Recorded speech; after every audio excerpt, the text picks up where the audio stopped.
हर हर महादेव, जय माता दी। हम सभी पर माता रानी और भगवान शिव अपनी कृपा दृष्टि यूं ही बनाए रखे, इसी आशा के साथ आज वीडियो में जानेंगे शनिवार माँ काली व्रत की उद्यापन विधि विस्तार से।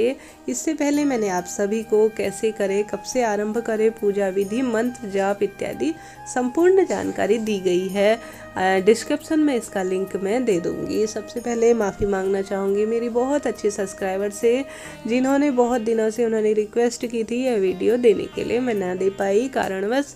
सबसे पहले माता काली का यह व्रत अद्भुत है। माता रानी इस कलयुग में पुंज के रूप में है, शक्ति पुंज के रूप में है। जो भी भक्तजन उनका सच्चे मन से व्रत करता है उसकी मनोकामना बहुत जल्दी पूर्ण होती है।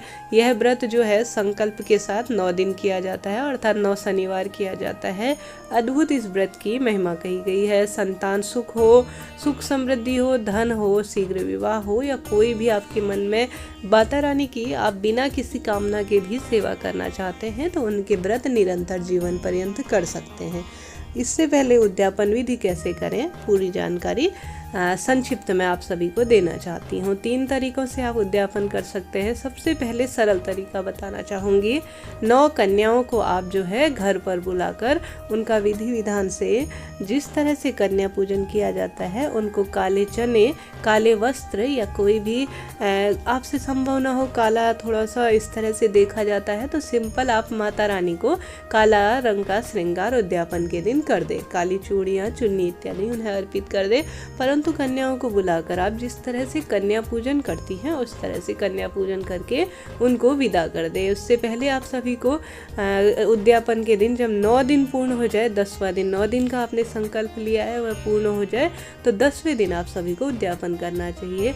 बहुत अच्छा होता है अगर पूरी तरह से 9 दिन तक व्रत करने के बाद 10वां दिन जो है उद्यापन के लिए चुना जाए। प्रातःकाल जग जाइए, दैनिक पूजा जिस तरह से करते हैं उस तरह से आप कर सकते हैं। सूर्यदेव को जल इत्यादि अर्पित करने के बाद भोग इत्यादि बना लीजिए और माता रानी से कहिए कि हे माँ, आज मैं जो है आपके व्रत का उद्यापन कर रही हूँ। मैंने जितनी आपसे मैंने कहा था या जितनी मैंने आपकी सेवा का संकल्प लिया था व्रत का, मैं उतने पूर्ण करने के बाद आज मैं उद्यापन करने जा रही हूँ। पहले ही दिन संपूर्ण सामग्री इत्यादि इकट्ठा कर लीजिए और माता रानी को भोग लगाने के बाद जैसे आज तक आप पूजन इत्यादि कर पा रहे थे उसी तरह से जो है उद्यापन के दिन भी पूजन कीजिए। इसके बाद जो है कन्याओं को भोग लगाकर, माता रानी को भोग लगाकर भूल चूक के लिए क्षमा प्रार्थी हो और उनसे झोली पसार कर प्रार्थना कीजिए कि हे माँ, मेरी मनोकामना पूर्ण कीजिए और मेरे व्रतों को सफल बनाइए। इस तरह से जो है 10वें दिन आप सभी को व्रत करना चाहिए, 10वें दिन उद्यापन करना चाहिए। उद्यापन के दिन जो है आप सभी को, आप चाहे तो एक ही बार दिन भर में भोजन करें, चाहे तो शाम को कर ले। उस प्रसाद को सबसे पहले ग्रहण करना है, उसके बाद जो है भोजन ग्रहण करना है। इस व्रत में नमक नहीं खाया जाता, मैंने आप सभी को पहले ही बता दिया। आप चाहें तो कन्याओं को विदा करने के बाद उसी समय भोजन कर सकती है, शाम को भोजन ना करें, फलाहार इत्यादि कर दे। आप चाहें तो दिन भर में से वो व्रत कर दें उस दिन भी और शाम को जो है फलाहार इत्यादि कर लें, जैसा आपको सदुपयोगी लगे। एक तरीका ये हो गया। दूसरा तरीका हो गया छोटा सा हवन। आप चाहे तो कन्या पूजन करेंगे उस दिन भी छोटा सा हवन खुद से कर लें मंत्रों के साथ। मंत्र मैंने इससे पहले आप सभी को दिया ही है। और छोटा सा हवन करके आप दान की सामग्री एक बर्तन में इकट्ठा कर लीजिए। काली माता के या माता रानी के किसी भी स्वरूप के मंदिर में यह दान दे आइए अगर कन्या पूजन करने में भी असमर्थ हैं या हवन करने में भी असमर्थ है। तीसरा तरीका ये है कि ब्राह्मण जन को बुला लीजिए जो माता रानी की सेवा करते हो या सवारी आती हो या जो माता काली के भक्त हो।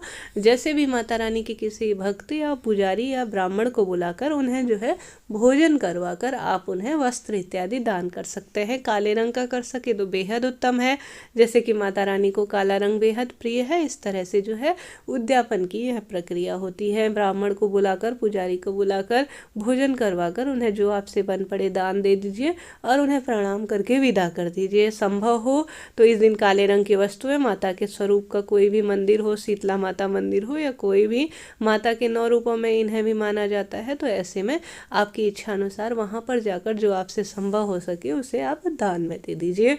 इस तरह से जो है इस व्रत की पूरी विधि होती है। आप चाहें तो तीनों विधियां करने के कहने का अर्थ है ब्राह्मण को भी बुला सकते हैं, चाहे तो आप कन्याओं को भी जिमा सकते हैं, आप चाहें तो बड़े रूप में करना चाहते हैं तो हवन भी कर सकते हैं। तीनों तरीके से भी आप कर सकते हैं, आपकी कार्य क्षमता के अनुसार यह निर्भर करता है। हर हर महादेव। कोई सवाल हो तो ज़रूर पूछें। जय माता दी।